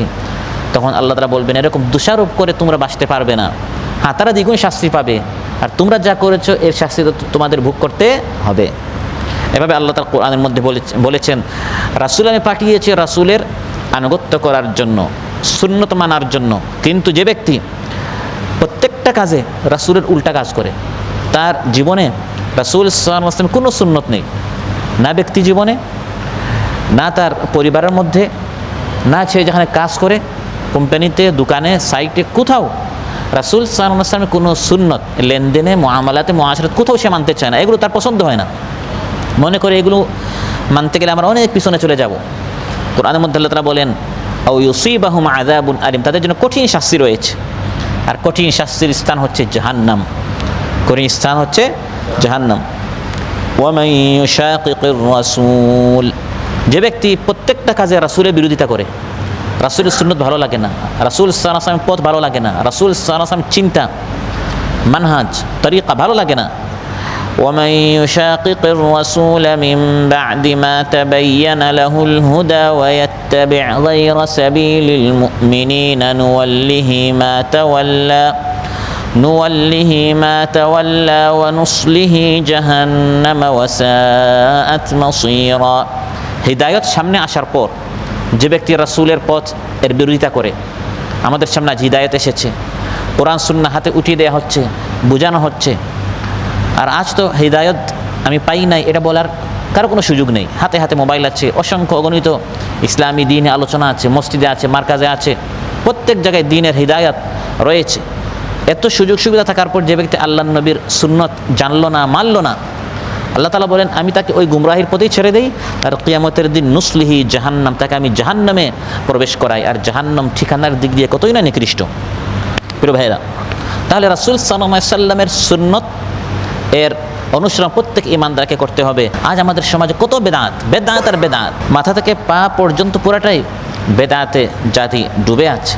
এই বেদাত এর প্রচলন কেন হয়? সমাজে এত বেশি বেদাতপন্থীদের সংখ্যা কেন বাড়ে? প্রথম একটি কারণ হচ্ছে বেদাতপন্থীদেরকে আশ্রয় দেয়া। বেদাতপন্থী যারা আছে, যারা সুন্নতের কথা বলে না, যারা বেদাতের কথা বলে, যারা বেদাত সমাজের মধ্যে ছড়ায় আলোচনার মাধ্যমে এবং কাজের মাধ্যমে, তাদেরকে আশ্রয় দেয়া, তাদেরকে মিনবরে কথা বলতে দেয়া, তাদেরকে জমার খুতবা দিতে দেয়া, তখন সে তার খুতবার মাধ্যমে, দার্সের মাধ্যমে, আলোচনার মাধ্যমে সুন্নত না বরং সে বেদাত এর প্রচলন ঘটায়, বেদাতের আলোচনা করে। হাদিসের মধ্যে রাসূল সাল্লাল্লাহু আলাইহি ওয়াসাল্লাম ইরশাদ করেন, সহিহ মুসলিমে এসেছে, লা'নাল্লাহু মান আওয়া মুহদিসা, যে ব্যক্তি কোনো বেদাতপন্থীকে আশ্রয় দেয়, সুযোগ সুবিধা করে দেয়, তাকে একটা প্ল্যাটফর্ম দিয়ে দেয়, কাজ করো, ওই কাজের মাধ্যমে সে সমাজের মধ্যে বেদাত ছড়াচ্ছে। যে বেদাত করছে তার উপর তো আলোচ্য আল্লাহ তাআলা বলেছেন দুনিয়া আখিরাতে শাস্তি আছে, আর যে তাকে আশ্রয় দিল আল্লাহ নবী বলেন লাআন আল্লাহ, তার উপর আল্লাহ লানত, নাউযুবিল্লাহ। আবার আমাদের সমাজের মধ্যে বেদাত এর সরাসরি এর মূল আরেকটি কারণ হচ্ছে মানুষ আজ রাসূল সাল্লাল্লাহু আলাইহি সাল্লামের স্থানে অন্যান্যদেরকে রাখছে। বড় বড় আলিম উলামাদেরকে, বুজুর্গদেরকে, আকাবিরদেরকে, মুরব্বীদেরকে আল্লাহর নবীর স্থানে মানুষ আজ নিয়ে এসেছে। যেরকম রাসূল সাল্লাল্লাহু আলাইহি সাল্লামের অন্ধ আনুগত্য করা ফরজ। রাসূল সাল্লাল্লাহু আলাইহি সাল্লাম যখন একটা কাজ করতে বলেন, এটা মানা যাবে কি না একটু ভেবে দেখি, এই ভাবার কোনো সুযোগ নেই। চোখ বন্ধ করে নিঃশর্তভাবে নিরঙ্কুশভাবে মানতে হবে। এই স্থানে আল্লাহ এবং মাখলুকাতের মধ্যে একমাত্র রাসূল সাল্লাল্লাহু আলাইহি সাল্লাম, এই দুইজন ছাড়া অন্য কারো এভাবে অন্ধ আনুগত্য করা যাবে না। কিন্তু আজ আমাদের সমাজে আমরা অনেক বড়দের নাম বলে, আকাবিরদের নাম বলে, মুরব্বীদের নাম বলে, পীর আউলিয়া মাশায়েখদের নাম বলে আমরা তাদেরও অন্ধ আনুগত্য করছি। আকাবির, আলিম উলামা, ইমাম, মুর্শিদ যারা আছেন তারা হচ্ছেন উম্মতের সরতাজ, মাথার মুকুট, নিঃশর্ত, তাদের কোনো সন্দেহ নেই। তাদের মাধ্যমে ইসলামের খেদমত হচ্ছে, দিন কায়েমের আন্দোলন হচ্ছে, মেহনত হচ্ছে, তাদের মাধ্যমে আজ পর্যন্ত এই দিন এসেছে। তাদের অবদান অস্বীকার করার কোনো সুযোগ নেই। কিন্তু তাদেরকে রাসূলের মাকামে নেওয়া যাবে না, যেরকম রাসূলকে আল্লাহর মাকামে নেওয়া যাবে না। যে ভুলটা করেছিল খ্রিস্টানেরা, তারা তাদের নবী ঈসা আলাইহিস সালামকে বলল ওয়াকালাতিন নাসারাল মাসীহু ইবনুল্লাহ, তারা মসিহ ঈসা আলাইহিস সালামকে আল্লাহ বানালো, আবার কেউ তাকে আল্লাহর সন্তান বানালো। এটা কি তারা শ্রদ্ধা করেছে না তারা শিরক করেছে? তাদের ধারণা আমরা শ্রদ্ধা করেছি, শ্রদ্ধা করতে করতে আরে নবীকে তো মানুষই বলা যাবে না, কি বলতে হবে? আল্লাহ বলতে হবে বা আল্লাহ সন্তান বলতে হবে। এভাবে তাদের মধ্যে অনেক দল হয়েছে। রাসূল সাল্লাল্লাহু আলাইহি ওয়াসাল্লাম বললেন লা তুতরুনি, তোমার আমার ক্ষেত্রে এরকম বাড়াবাড়ি করিও না, কামা আতরাতিন নাসারা ঈসা ইবনে মারইয়াম, খ্রিস্টানরা যেরকম ঈসা আলাইহিস সালামকে উঠাতে উঠাতে আল্লাহ বানিয়েছে, তোমরা আমাকে আল্লাহ বানিও না। তাহলে নবীকে নবীর মর্যাদায় রেখে সম্মান করতে হবে, তাকে আল্লাহ বানিয়ে নয়। আলিম উলামা, ইমাম, মুর্শিদ, সিদ্দিক ইত্যাদি যারা আছেন তাদেরকে আপন মর্যাদায়, তাকে ওলির স্থানে, আলিমের স্থানে, পীরের স্থানে রেখে সম্মান করতে হবে, তাকে নবুয়তের স্থানে নিয়ে নয়। তাকে যদি আমি নবুয়তের মর্যাদা নিয়ে যাই, এতে করে নবীর মর্যাদার অবমাননা হয়। কারণ এটি নবীর শান হচ্ছে, নবীর হক হচ্ছে যে রাসূল সাল্লাল্লাহু আলাইহি সাল্লামের অন্ধ আনুগত্য করতে হয়। এখন বেদাতের প্রচলন কেন হয়? একজন মুরব্বী, একজন আকাবির একটি কাজ করতে বললেন, একটা জিকির করতে বললেন, এক ধরনের নামাজ পড়তে বললেন, তিনি বলেছেন চোখ বন্ধ করে আমি মেনে নিলাম। আর পীর সাহেব থেকে আপনি বেশি বুঝেন নাকি? এই বলে আমি পীর সাহেবের কথা মেনে নিলাম, এটা সুন্নতে থাকুক বা না থাকুক এটা মানতেই হবে। তাহলে এই পীরকে, এই মুর্শিদকে, এই ইমামকে আমি নবীর মর্যাদায় নিয়ে গেলাম। নবীর ক্ষেত্রে আমি এটা বলবো, আমার নবী বলেছেন, এটা আমাকে মানতেই হবে। কারণ ওয়ামা ইয়ানতিকু আনিল হাওয়া ইন হুয়া ইল্লা ওয়াহয়ুন ইউহা, নবী কখনো তার মন থেকে কোনো কথা বলেন না, তিনি যা বলেন পুরোটাই ওয়াহী, সুবহানাল্লাহ। তিনি বলেছেন এটা মানতেই হবে। কিন্তু অন্য কেউ বলল, আপনাকে বলা হচ্ছে ভাই তিনি বলেছেন ঠিক আছে, কিন্তু এই কাজটা কিন্তু সুন্নত বিরোধী, রাসূল সাল্লাল্লাহু আলাইহি সাল্লামের সুন্নতের খেলাফ, এরপরও যদি আপনি মানেন তার মানে আপনি এই ব্যক্তিকে নবী বানিয়ে ফেলেছেন। এই কারণ আমাদের সমাজ আজ অনেক বেদাত, অমুক দল হচ্ছে অমুক পীরের অনুসারী, অমুক আপনার আকাবিরের অনুসারী। নবীর অনুসারী আজ কোথায়? রাসূল সাল্লাল্লাহু আলাইহি ওয়াসাল্লাম সুন্নতের অনুসারী আজ কোথায়? আজ মানুষ ভাগ ভাগ হয়ে গিয়েছে, বিভিন্ন দরবারে, বিভিন্ন খানকায়, বিভিন্ন দলে, অমুক আকাবিরের, অমুক বুজুর্গ, অমুক বড়দের মধ্যে ভাগ হয়ে গিয়েছে। ওই বড়দের কথাকে নবীর কথার উপর প্রাধান্য দেওয়া হচ্ছে। অথচ সিদ্দিক আকবর রাদিয়াল্লাহু আনহু, আবু বকর রাদিয়াল্লাহু আনহু, যখন তিনি প্রথম খলিফা হন, এই উম্মতের মধ্যে, উম্মতীদের মধ্যে সর্বশ্রেষ্ঠ হচ্ছেন সিদ্দিক আকবর আবু বকর রাদিয়াল্লাহু আনহু।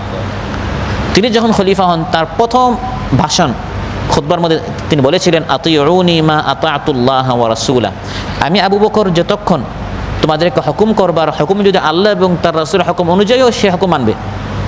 ফাইদা আসাইতুল্লাহ ওয়া রাসূলা, আমি আবু বকর তোমাদেরকে কোনো হুকুম করতে গিয়ে যদি আল্লাহ এবং তার রাসূলের বিরুদ্ধে হয়ে যায়, ফালা তাআতা লি আলাইকুম, তখন তোমরা আমার আনুগত্য করিও না। যখন হযরত আবু বকর বলছেন যে আমার আনুগত্য করা যাবে না, সেখানে অন্যের আনুগত্য করার তো প্রশ্নই আসে না। প্রিয় ভাইরা, অতএব প্রত্যেককে আপন মর্যাদায় রাখতে হবে।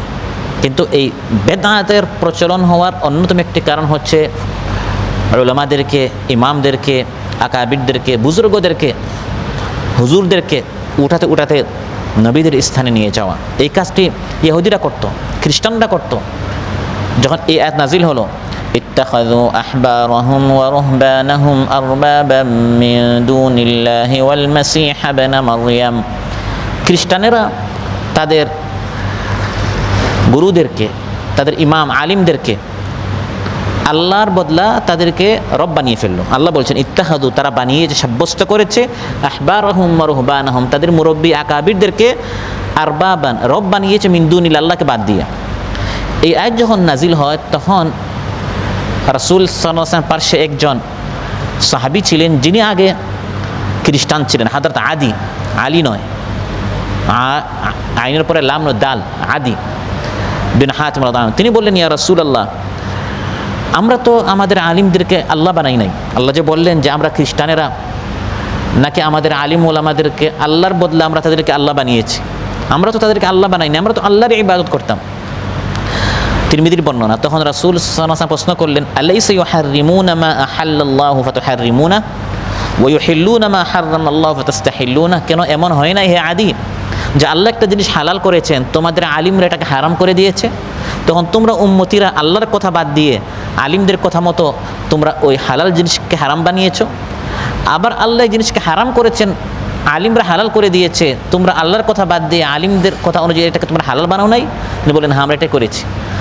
তো তারা সরাসরি গিয়ে আলিমদের সামনে সাজদা করে নাই, যেরকম মুশরিকরা মূর্তির সামনে গিয়ে উপাসনা করে এরকম করে নাই, কিন্তু আল্লাহর হালাল জিনিসকে হারাম বানানো, হারাম জিনিসকে হালাল বানানো। নবী বলেছেন করতে হবে, তারা বলেছেন না এটা করা যাবে না। নবী বলেছেন জিকির এভাবে, তারা বলেছেন না জিকির এভাবে। নবী বলেছেন নামাজ এভাবে, তারা বলেছেন না নামাজ ওইভাবে। নতুন পদ্ধতির নামাজ, নতুন পদ্ধতির জিকির, নতুন পদ্ধতির দুরুদ, নতুন পদ্ধতির ইবাদত। হে আদি, এমন কি হয় নাই যে আল্লাহ একরকম শিখিয়েছেন বা জামানার নবী একরকম শিখিয়েছেন, তোমাদের আলিম ওলামার আরেক রকম শিখিয়েছে, এখন তোমরা উম্মতিরা এক একজন আলিমকে তোমরা মুরব্বী আকাবির বানিয়ে তাদের অনুসারী হয়েছিল, এরকম কি হয় না? তিনি বলেন হ্যাঁ এরকম হয়েছিল। তখন আল্লাহ বলেন ফাতিলকা ইবাদাত, এটাই তো তাদের ইবাদত করা হয়ে গেল। আল্লাহর ইবাদত বন্দেগী মানে কি? আল্লাহর আনুগত্য করা, আল্লাহ যা বলেন তা মানা। এবং আল্লাহর কথা মানার জন্য আল্লাহ তাআলা নবী পাঠালেন, এই নবীর কথা অনুযায়ী চলো। এখন যদি এই নবীকে মাইনাস করে তুমি যদি তোমার ওই আকাবির বুজুর্গের কথা মতো চলো, তাহলে ওই আকাবির বুজুর্গ তিনি কি নবী হয়ে গেলেন? তুমি তো তোমার কাজের মাধ্যমে এটা প্রমাণ করলে যে নবী নয়, বরং এই আকাবির বুজুর্গ তিনি একজন নবী। তুমি এই আকাবিরের তরিকায় চলছো, এই বুজুর্গের তরিকায় চলছো। আবার আফসোসের বিষয় হচ্ছে শুধু উম্মতিরা নয়, জনগণ নয়, অনেক আলিমরা ভণ্ড রয়েছে, তারা তাদের অনুসারীদেরকে বারণ করে না, নিজের একটা তরিকা শিখায়। আর মূলত আজ এবং কিয়ামত পর্যন্ত, এবং কিয়ামত পর্যন্ত যত বেদাত সমাজে আবিষ্কার হয়, এগুলো তো সাধারণ মানুষ আবিষ্কার করে না। এগুলো আবিষ্কার করে কারা? আলিম ওলামারা। কারণ সাধারণ মানুষ তো জানে না, অবুঝ মানুষ। বেশিরভাগ মানুষের শিক্ষা দিন সম্পর্কে কম, তারা কোনটা সুন্নত কোনটা বেদাত এটা তো জানেই না। যে বিষয়ে বিজ্ঞ সে তো ওই বিষয়ে এত বড় পণ্ডিত হতে পারে যে কোনটা আসল কোনটা নকল আপনি সাধারণ বুঝবেন না। ডাক্তারের নিকট গেলে যখন ডাক্তার বেশি বিজ্ঞ হয়, যদি সে সৎ না হয়, তখন সে ডাক্তার না ডাকাত আপনি টেরই পাবেন না। সে তার যোগ্যতা দিয়ে 1 নম্বরকে 2 নম্বর বানিয়ে ফেলবে। তো আজ এবং কিয়ামত পর্যন্ত বেদাত তো তারাই বানায় যারা কোরআন সুন্নাহর ক্ষেত্রে এত দক্ষ হয়েছে। সে আপনাকে বলবে এটা কোরআনের মধ্যে আছে, সুন্নাহর মধ্যে আছে। এখন আপনি সাধারণ মানুষ কীভাবে বুঝবেন? সে সুন্নতকে বেদাত বানিয়ে ফেলছে। এবং এটি রাসূল সাল্লাল্লাহু আলাইহি ওয়াসাল্লাম বলেছেন, বাইহাকিতে এসেছে, উলামাউহুম শাররু মান তাহতা আদিমিস সামা, আসমানের নিচে এই আলিমরা হচ্ছে সবচেয়ে নিকৃষ্ট সৃষ্টি। নাউযুবিল্লাহ। আলিমরা যেমন হচ্ছে আসমানের নিচে জমিনের উপর সর্বশ্রেষ্ঠ আল্লাহর বান্দা, কারণ তারা এই কোরআন এই সুন্নাহ তাদের বুকে ধারণ করে উম্মতের মধ্যে প্রচার করে। আবার এই উলামারা যদি সুন্নতের প্রচার না করে, আল্লাহ যে ইলম শিখিয়েছেন এটা প্রচার না করে, যদি তারা বেদাত আবিষ্কার করে এবং নিজেদের পকেট ভারী করার জন্য বিভিন্ন ধান্দায় যদি তারা ভণ্ডামি করে, তাহলে আল্লাহ নবী বলেন যে তারা হচ্ছে আসমানের যে সবচেয়ে নিকৃষ্ট। ওই ডাক্তারদের মতো, যেমন ডাক্তারদের, চিকিৎসকদের, তাদের তো একটি স্লোগানে হচ্ছে মানুষের কী করা, সেবা করা। কিন্তু যদি তার ধান্দা হয়ে যায় একজন সুস্থ মানুষকে আরও বেশি অসুস্থ করা, তাহলে এই ডাক্তারের চেয়ে নিকৃষ্ট আর কেউ হতে পারে? সে যোগ্য ছিল, কিন্তু সে তার যোগ্যতায় শ্রেষ্ঠ নয়, বরং সে নিকৃষ্ট হয়ে গেল। উলামাউহুম শাররু মান তাহতা আদিমিস সামা মিন ইনদিহিম তাখরুজুল ফিতনা। এই আলিমদের থেকে ফিতনা শুরু হয়, বেদাত শুরু হয়। ওয়া ফীহিম তাউদ, তাদের থেকে শুরু, তাদের থেকে ফিরে আসে। এরাই সমাজের মধ্যে বেদাত আবিষ্কার করে। এই যে আমাদের সমাজে দেখবেন জানাজার পর আবার দোয়া, জানাজাই হচ্ছে দোয়া। শেষ তাকবীরের পরে, এর আগে তৃতীয় তাকবীরের পরে তো আমরা দোয়া করে থাকি, আল্লাহুম্মা গফির লিহাইয়িনা ওয়া মাইয়িতিনা ওয়া শাহিদিনা ওয়া গায়িবিনা ওয়া সগীরিনা ওয়া কাবীরিনা ওয়া যাকারিনা ওয়া উনসানা। তো জানাজার অর্থই, উদ্দেশ্য হচ্ছে দোয়া, তার জন্য দোয়া করা। এরপরে যখন আপনি আবার দোয়া করেন, তাহলে ওই দোয়ার কোনো অর্থ থাকে? এটা কে আবিষ্কার করেছে? সাধারণ মানুষ না, সমাজের এক শ্রেণীর আলিমরা আবিষ্কার করেছে। কারা? তারপর আরেক শ্রেণীর মানুষ দেখবেন আদান শেষ, আসসালাতু ওয়াসসালামু আলাইকা ইয়া রাসূলুল্লাহ, আসসালাতু ওয়াসসালামু আলাইকা ইয়া হাবিবাল্লাহ। এটা যে আবিষ্কার করেছে সে কি নবী? রাসূল সাল্লাল্লাহু আলাইহি ওয়াসাল্লাম যে আদান শিখিয়েছেন, এখানে আছে আল্লাহু আকবার, আল্লাহু আকবার, আশহাদু আল্লা ইলাহা ইল্লাল্লাহ, আশহাদু আন্না মুহাম্মাদুর রাসূলুল্লাহ, হাইয়া আলাস সালাহ, হাইয়া আলাল ফালাহ, আল্লাহু আকবার, আল্লাহু আকবার, লা ইলাহা ইল্লাল্লাহ। তিনি নবী বিধায় তিনি এতটুকু আমাদেরকে শিখিয়েছেন। নবী ছাড়া এই পৃথিবীতে অন্য কারো এই ইখতিয়ার নেই, এই পাওয়ার নেই যে তিনি এই আযানের মধ্যে এক শব্দ না এক অক্ষর যোগ করবেন বা বিয়োগ করবেন। আজকের থেকে আল্লাহু আকবার তো আপনার কয়েকবার বলেন, শুরুতেও বলেন, শেষেও বলেন, শেষেরটা বাদ দিয়ে দেন। এই পাওয়ার আপনার আছে? আপনি যত বড় আলিম হন, একবারে আল্লামাত উদ্দাহর হয়ে যান, বাহরুল উলুম হয়ে যান, ইলমের সমুদ্র হয়ে গেলেন, আন্তর্জাতিক খ্যাতি সম্পন্ন, আপনার আগে পরে এত ডিগ্রি পড়তে পড়তে আপনার নামই খুঁজে পাওয়া যায় না, তাও আপনার সেই অধিকার নেই আপনি আযানের একটা শব্দ যোগ করবেন বা বিয়োগ করবেন। কারণ আযানটা হচ্ছে একটা ইবাদত, যেরকম শেখানো হয়েছে এরকম আপনাকে পড়তে হবে। আপনি প্রত্যেকবার করেন আসসালাতু ওয়াসসালামু আলাইকা ইয়া রাসূলুল্লাহ। যে আবিষ্কার করেছে সে কি আরেক নবী? আল্লাহ নবীর ক্ষেত্রে আমাদের বিশ্বাস হচ্ছে খাতামুন নবী, তিনি শেষ নবী। তারপরে আর কেউ এই পৃথিবীতে আসবে না আমাদেরকে আযানের নতুন কোনো তরিকা শেখাতে। আল্লাহ নবী হচ্ছেন শেষ নবী। তিনি এসে আগের জামানার যত নবী রাসূল আছেন তাদের কিছু কিছু শরীয়ত রেখেছেন, কিছু কিছু শরীয়ত বাদ দিয়েছেন। তিনি যেটা বলেছেন এটা চূড়ান্ত। আমাদের যে বিশ্বাস তিনি শেষ নবী, এই শেষ নবীর অর্থ কী? তার মানে তারপরে আর কেউ এসে এই দিনটাকে আর সংযোজন বিয়োজন কেউ করতে পারবে না, কার সেই কোনো অধিকার নেই। আল্লাহ নবী শিখালেন একটা যিকির, লা ইলাহা ইল্লাল্লাহ। আপনি বলেন এখন থেকে লা ইলাহা বাদ দেন, শুধু ইল্লাল্লাহ যিকির করেন। আরেকজন পীর বলল না ইল্লাল্লাহ বাদ দেন, শুধু হু হু যিকির করেন। আরেকজন বলল না হু হু বাদ দেন, এরকম শুধু আপনি শ্বাস নেবেন, শ্বাস আনবেন, এটা হচ্ছে যিকির। এই যে নতুন নতুন তরিকা, নতুন নতুন পদ্ধতি এরা যারা আবিষ্কার করে, এরা কি নবী? এটা শুধু আল্লাহ নবীর ইখতিয়ার আছে।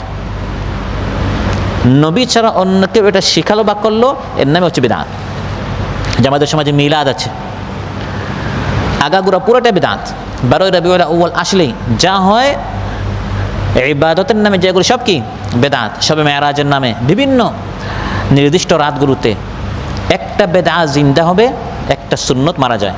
আমাদের সমাজে কয়জনে আরাফার সিয়াম সম্পর্কে, রোজা সম্পর্কে কয়জন আমল করে? অনেক মানুষ জানেই না, সুন্নতগুলো জানে না, বেদাতগুলো জানে। শবে মেরাজ জানে, তারপরে 12 রবিউল আউয়াল জানে, কিন্তু আরাফা জানে না। আশুরা তাও কিছু মানুষ জানে, কিন্তু অনেকেই জানে না। সুন্নত একটা মারা যাবে, একটা বেদাত জিন্দা হয়, একটা বেদাত জিন্দা, একটা সুন্নত মারা যায়।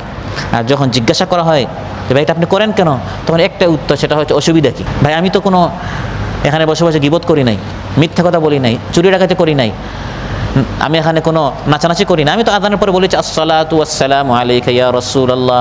অসুবিধা কি? এটা তো একটা যিকির, এটা তো একটা দুরূদ আমি পড়েছি, এখানে তো আমার কোনো গুনাহ নয়, এখানে আমার কী হবে? সওয়াব হবে। আমরা এতক্ষণ মিলাদ করেছি, এখানে তো আমাদের সওয়াব হবে। এগুলো আপনারা শুনেন কি না? তখন আপনি তাকে বলেন যে ভাই এটা করা যাবে না, এটা বেদআত, তখন সে জবাবে বলে এটা করলে অসুবিধা কি? আমি তো কোনো গুনাহ করি নাই, আমি তো কোনো খারাপ কাজ করি না, আমি তো এখানে বসে বসে কোনো গান বাজনা শুনি নাই, আমি এখানে একটা যিকির করেছি। প্রত্যেকটা জিনিসে বাড়তি কোনো জিনিস করলেই যে লাভ হয় বিষয়টা তা নয়। আযানের যে কয়টা শব্দ আছে এর থেকে আমি তো কমাই নি, আমি একটা বেশি করেছি, তাহলে অসুবিধা কি? কমান নাই অসুবিধা, আর বাড়ালে অসুবিধা নাই, এটা আপনাকে কে বলেছে? 5 আঙ্গুল থাকার মধ্যেই সুবিধা। একটা যদি কমে যায় অসুবিধা আছে না নাই? আর যদি একটা বেড়ে যায় সুবিধা না অসুবিধা? অনেকের 6টা আঙ্গুল দেখবেন আপনার অসুবিধা হয়। তো আল্লাহ নবী যে কয়টা কালিমা শিখিয়েছেন নামাজের মধ্যে আপনি বলেন আরে ভাই সূরাতুল ফাতিহা বাদ দিয়ে এখন থেকে আমি প্রত্যেক নামাজে আপনার কুল হুয়াল্লাহ সূরা পড়বো, সমস্যা কি? সমস্যা হচ্ছে এখানে যে শুধু বাড়ালে হয় না, কমালেও হয় না, যেরকম আছে এরকমই থাকতে হবে। মহানবী সাল্লাল্লাহু আলাইহি ওয়াসাল্লাম যেরকম শিখিয়েছেন এরকম হচ্ছে দিন। আল ইয়াউমা আকমালতু লাকুম, এই দিনটা তিনি একবার পরিপূর্ণ করে দিয়েছেন। বাড়ানো যাবে না, বাড়ালেও অসুবিধা, কমালেও অসুবিধা। 3 ব্যক্তি আসলো, বুখারী মুসলিমের বর্ণনা। রাসূল সাল্লাল্লাহু আলাইহি ওয়াসাল্লাম ঘরে এসে বলল আল্লাহর নবীর আমল কি? আমল শোনার পর তারা বললো আমরা নবী থেকে আরও বেশি আমল করব। একজন বললো এখন থেকে আমি কোনো রাত ঘুমাবো না, পুরো রাত ইবাদত। সে ইবাদত কমিয়েছে না বাড়িয়েছে? বাড়িয়েছে। আল্লাহ নবী কখন ঘুমাতেন, কোনো ইবাদত করেন? সে বলে না আমি এখন থেকে পুরো রাত ইবাদত, কোনো ঘুমটুম নাই। আরেক ব্যক্তিকে বললো এখন থেকে আর কোনো খাবার দাবার নাই, যতদিন আমি জীবিত থাকবো প্রতিদিন আমি শুধু রোজা রাখবো। আর যখন বললো যে বিবাহ শাদী করলে তো অনেকে ইবাদত থেকে আমরা বঞ্চিত হয়ে যায়, সাংসারিক ঝামেলার কারণে আমি কোনো বিবাহ শাদী করবো না। মহানবী সাল্লাল্লাহু আলাইহি ওয়াসাল্লাম যখন ঘরে আসলেন, বুখারী মুসলিমের বর্ণনা, তিনি বললেন আমা ওয়াল্লাহি ইন্নী লা আখশাকুম লিল্লাহি ওয়া আতকাকুম লা, শোনো উম্মতিরা, আমি তোমাদের মধ্যে আল্লাহর সবচেয়ে বড় মুত্তাকি। সুবহানাল্লাহ, আমি নবীর চেয়ে মুত্তাকি পরহেজগার কেউ হতে পারবে না। কিন্তু লাকিন্নী আসুমু ওয়া আফতির, আমি কখনো রোজা রাখি, কখনো আমি ইফতার করি। ও উসাল্লি ওয়া আরকুদ, কখনো রাতে আমি নামাজ পড়ি, কখনো আমি ঘুমাই। ও আতাজাওয়াজুন নিসা, আবার আমি বিবাহ শাদী করি। ফামান রাগিবা আন সুন্নতি ফালাইসা মিন, এটি আমার সুন্নত। আমার সুন্নত যে বাদ দিবে সে আমার উম্মতি নয়, সে আমার দলের মধ্যে অন্তর্ভুক্ত নয়। তাহলে আপনি আল্লাহ নবী যেরকম রাতে ইবাদত করেছেন আপনি আরও বেশি বাড়িয়ে দিলেন, পুরো রাত নামাজ, এটি আল্লাহ নবী সুন্নতের মধ্যে নেই। আপনি পুরো রাত নামাজ পড়লেন তো পরদিন আপনি ডিউটিতে গেলেন না, মালিকের হক নষ্ট হয়েছে কিনা? এরকম আপনি কয়দিন কাজ করেন নাই, বেতন পান নাই, তখন আপনার স্ত্রীর সন্তান হক নষ্ট হয়েছে কিনা? এই জন্য ভারসাম্য থাকতে হবে। বেশি করলেই, কম করলে যেমন অসুবিধা, বেশি করলেও কি আছে? অসুবিধা আছে। মহানবী সাল্লাল্লাহু আলাইহি ওয়াসাল্লাম মেপে মেপে আমাদেরকে দিন দিয়েছে, এটি হচ্ছে নবীওয়ালা তরিকা। আল্লাহ নবীর তরিকা থেকে বাড়ানো যাবে না, কমানো যাবে না। বাইহাকিতে এসেছে ইউশিকু আন ইয়াতিয়া আলান নাসি জামানুন লা ইয়াবকা মিনাল ইসলামি ইল্লা ইসমুহু, আল্লাহ নবী বলেন যে শেষ জামানায় অতি শীঘ্রই একটা জামানা আসবে, ইসলামের শুধু নাম থাকবে কিন্তু আসল রূপ থাকবে না। বাড়াতে বাড়াতে আর কমাতে কমাতে আল্লাহ নবীর জামানার যে আমল ওটার থাকবে না, শুধু নামটা থাকবে। নাম হচ্ছে দিকির। আল্লাহ নবীর জামানার নামটা ছিল দিকির, এখন নাম হচ্ছে দিকির। লা ইয়াবকা মিনাল ইসলামি ইল্লা ইসমু, শুধু নামটা আছে, কিন্তু আল্লাহ নবীর জামানার যে দিকির বর্তমানে এই দিকিরটাই নাই। লা ইলাহা ইল্লাল্লাহ, এটি হচ্ছে আল্লাহ নবীর শিখানো দিকির। এক হাঙ্কায় যাবেন শুধু আপনার লাফাচ্ছে, হু হু হু হু করতেছে, নামটা দিকির, নাম আছে কিন্তু তরিকাটি হচ্ছে নবী ওয়ালা তরিকা নয়, সম্পূর্ণ নতুন আরেকটি তরিকা, বেদাত। আরেক হাঙ্কায় যাবেন শুধু ইল্লাল্লাহ ইল্লাল্লাহ ইল্লাল্লাহ ইল্লাল্লাহ। লা ইয়াবকা মিনাল ইসলাম ইল্লা ইসমুহু, নামটা আছে কিন্তু তরিকা হচ্ছে সম্পূর্ণ ভিন্ন। দুরুদ আছে, তরিকা ভিন্ন। নামাজ আছে, তরিকা ভিন্ন। এরকম একটা জামানা আসবে।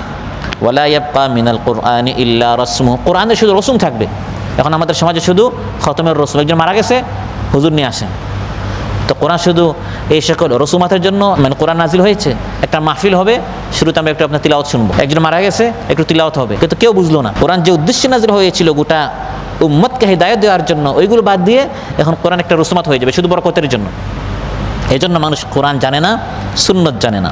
তাহলে সামান্যটুকু বাড়ানো যাবে না, কমানো যাবে না। আমি যদি বাড়াই আর বলি ভাই অসুবিধা কি, আমি তো ভালো কাজই না করলাম, আমি তো কোনো খারাপ কাজ করি না, না, ভালো কাজের জন্য শাস্তি নয়, শাস্তিটা হচ্ছে রাসূল সাল্লাল্লাহু আলাইহি ওয়াসাল্লামের সুন্নতের বিপরীত কাজ করার জন্য। তিরমিজিতে এসেছে আন্না রাজুলান আতাসা ইলা জামবি ইবনে উমর রাদিয়াল্লাহু আনহুমা, ইবনে উমর নামে একজন সাহাবী এবং তার বাবা সাহাবী আব্দুল্লাহ ইবনে উমর রাদিয়াল্লাহু আনহুমা, তার পাশে একজন হাঁচি দিল। হাঁচি দিয়ে বলতে হয় আলহামদুলিল্লাহ। ওই ব্যক্তি কি বলল? ফাকালা আলহামদুলিল্লাহ ওয়াসসালামু আলা রাসূলিল্লাহ। হাঁচি দিয়ে সে কি বলল? আলহামদুলিল্লাহ ওয়াসসালামু আলা রাসূলিল্লাহ। قال ابن عمر وانا اقول الحمد لله والسلام على رسول الله। শোনো, আমি কিন্তু এটা বলি, তুমি যেটা বলো এটা আমি বিশ্বাস করি, আলহামদুলিল্লাহ ওয়াসসালামু আলা রাসূল, এটা যে আমি অস্বীকার করি তা নয়, আমি বলি যে সমস্ত প্রশংসা আল্লাহর আর নবীর উপর দুরূদ। কিন্তু শুনো, লাইসা হাকাযা আল্লামানা রাসূলুল্লাহ সাল্লাল্লাহু আলাইহি ওয়াসাল্লাম, কিন্তু এই পদ্ধতি আল্লাহ নবী শেখান নাই। তিনি শুরুতে কথাটি বলেছেন যাতে করে ব্যক্তি আবার এটা মনে না করে যে ইবনে ওমর আবার আল্লাহকে মানে না, নবীকে মানে না। না, আমি কিন্তু তোমার সাথে একমত, আলহামদুলিল্লাহ, আল্লাহ প্রশংসা করবো না তো আমি কার করবো? ওয়াসসালামু আলা রাসূলিল্লাহ, নবীর উপর দুরূদ পড়বো না তো আমি কার উপর পড়বো? কিন্তু এটা পড়ার সময় নয়। হাঁচির পরে বলতে শুধু আলহামদুলিল্লাহ, আর ওয়াসসালামু আলা রাসূলিল্লাহ প্রতিবার হাঁচি দিয়ে পড়তে হয়, তো তুমি যদি এটা মনে করে থাকো এটা হচ্ছে বেদাত। এরকম আল্লাহ নবী আমাদেরকে শেখান নাই। আল্লাহ নবীর তরিকা হচ্ছে হাঁচি দিয়ে বলতে হবে আলহামদুলিল্লাহ, বাকিরা বলবে ইয়ারহামুকাল্লাহ, তিনি আবার বলবেন ইয়াহদিকুমুল্লাহ। আল্লামানা আন নাকুল আলহামদুলিল্লাহ, তিনি আমাদেরকে শিখিয়েছেন হাঁচির উপরে বলতে হয় আলহামদুলিল্লাহ। আপনি ঘুমাতে গেলেন, আপনি সেখানে বলতে হয় আল্লাহুম্মা বিসমিকা আমুতু ওয়া আহইয়া, আপনি সেখানে বলতেছেন সুবহানাল্লাযী সাখারা লানা হাযা, হবে? এটা পড়তে কখন? বাহনে উঠে। বাথরুমে যাওয়ার সময় বলতে হবে আল্লাহুম্মা ইন্নী আউযু বিকা মিনাল খুবসি খাবাইস। আপনি বলেন ভাই ঔষধ তো ঔষধই, ডাক্তার কাছ থেকে এনেছি, একটা খাইলেই হইলো, হবে?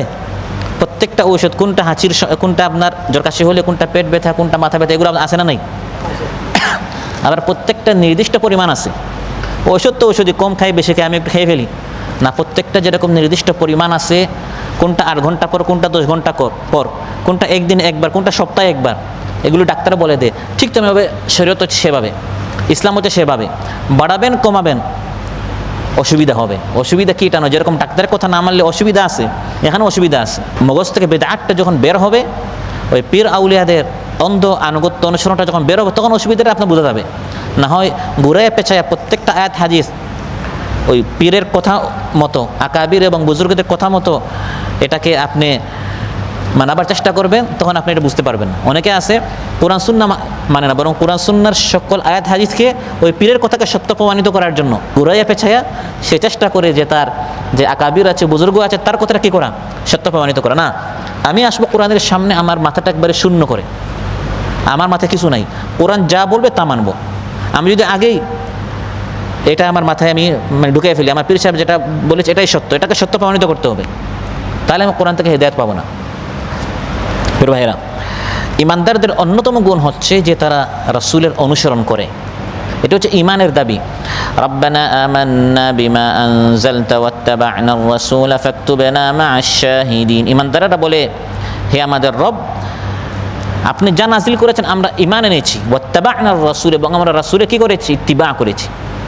অতএব আপনি আমাদেরকে যারা উপস্থিত, যারা সবসময় রাসূলের ডাকে উপস্থিত, তাদের মধ্যে আপনি আমাদের নাম লিখে দেন। আল্লাহর নবীর আনুগত্য করা এত সহজ নয়, এটার জন্য ত্যাগ দরকার।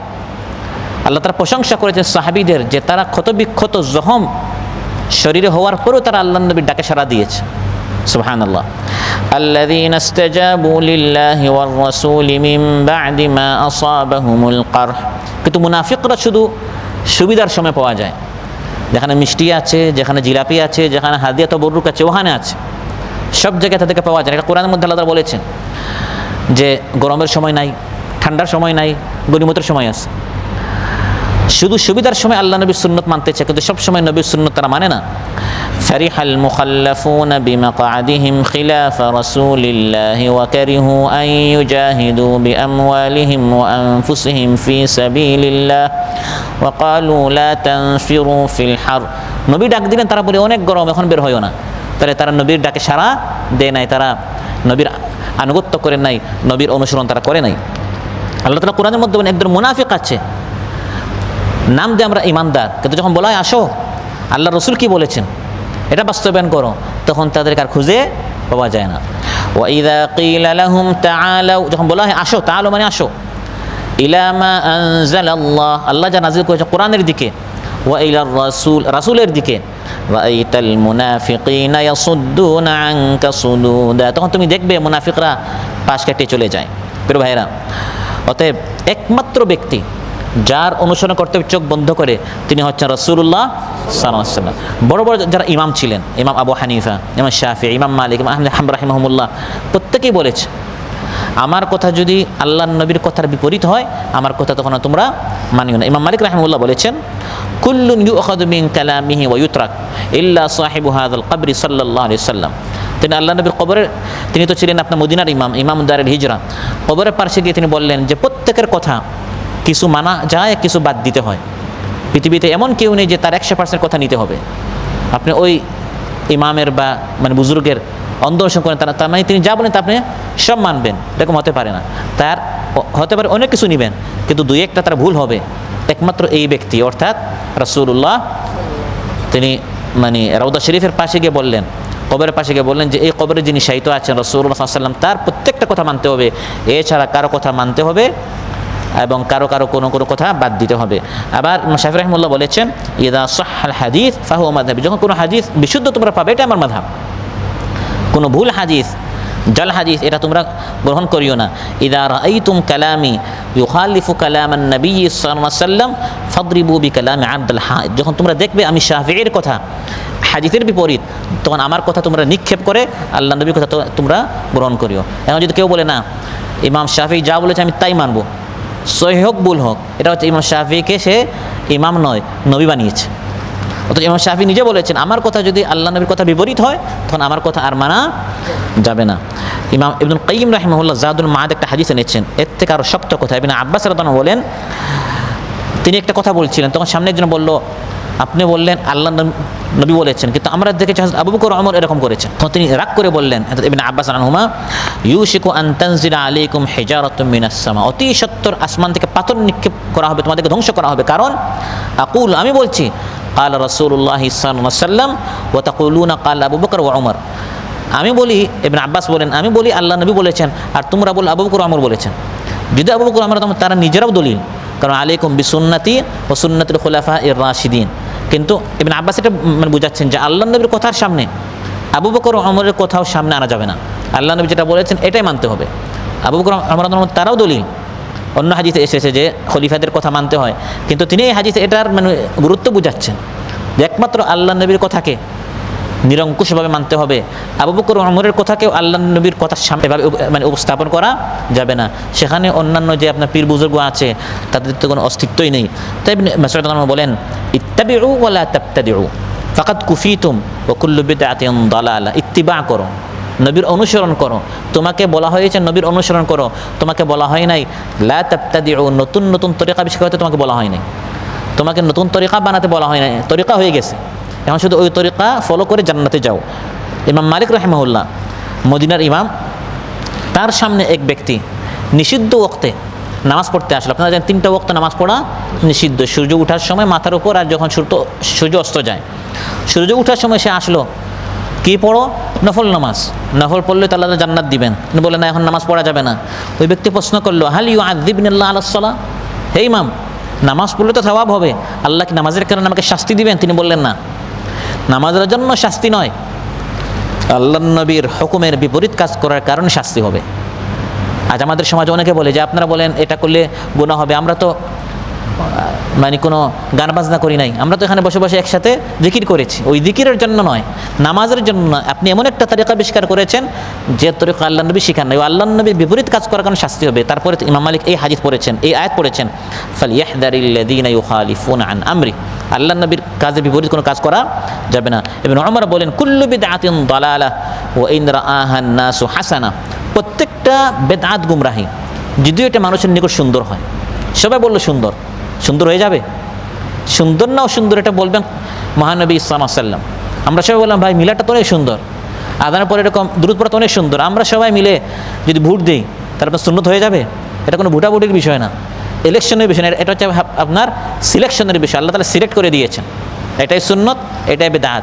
সবাই মিলে এটাকে সুন্নত বললে, সুন্দর বললে, বলে অমুক পীরের লক্ষ মুরিদ আছে, এখন লক্ষ মুরিদ যদি এটাকে সুন্দর এবং সুন্নত বানিয়ে ফেলে, এটা কখনো সুন্নত হবে না। আল্লাহ নবী যা বলেছেন, যা করেছেন, যখন বলেছেন, যখন করেছেন, এরকম মানতে হবে। সহিহ মুসলিমে এসেছে, হযরত জাবের রাদিয়াল্লাহু আনহু বলেন যে আমরা যখন ফাতেহ মক্কায় আমরা গেলাম, মক্কা বিজয় করার জন্য, রমজান মাসে গরম দিন ছিল, 10,000 সাহাবীকে নিয়ে আল্লাহ নবী যাচ্ছেন মক্কা বিজয় করার জন্য। মাস ছিল রমজান মাসের, দিনে দুপুরে আল্লাহ নবীর নিকট খবর আসলো, ইন্নান নাসা কাদ শাক্কা আলাইহিমুস সিয়াম, মানুষ মক্কা বিজয় করতে যাচ্ছে সফরে, অনেকের রোজা রাখতে কষ্ট হচ্ছে। সফরের সময় আপনারা জানেন রোজা ভাঙ্গা যায়, তখন আল্লাহ নবী বললেন যাদের কষ্ট হচ্ছে তারা যেন রোজা ভেঙ্গে ফেলে, ইফতার করে ফেলে, পরে তারা কাজা করবে।